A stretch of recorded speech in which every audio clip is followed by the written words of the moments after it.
Right, so we're in T3's offices and Sony has sent us down their brand new PS4. This is the first time this machine has been given to journalists to have a look at outside of a glass box, so let's have a look.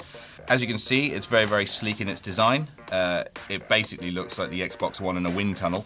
If you have a look at the top there, you've got a matte finish over here and a reflective one there, which is a very, very fingerprint sensitive, so I'm not going to touch it too much.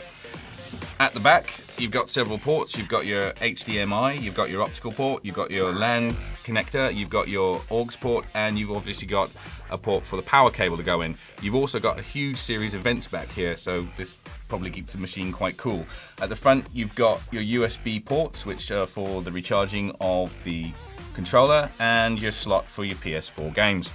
The controller itself is actually rather different to its predecessor if we put them both together like that.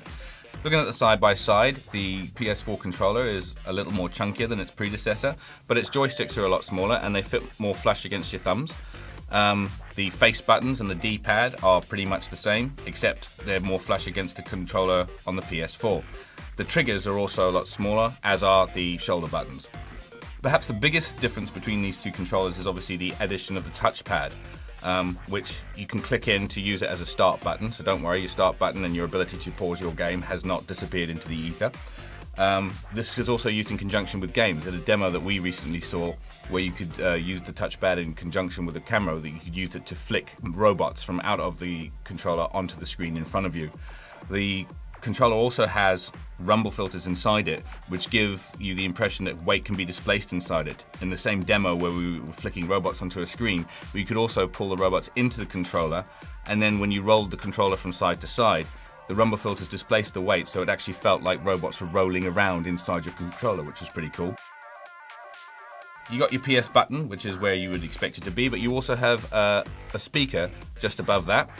On the back, you've got a port for a bespoke PS4 headset, and on the front you obviously have the port for your recharge cable.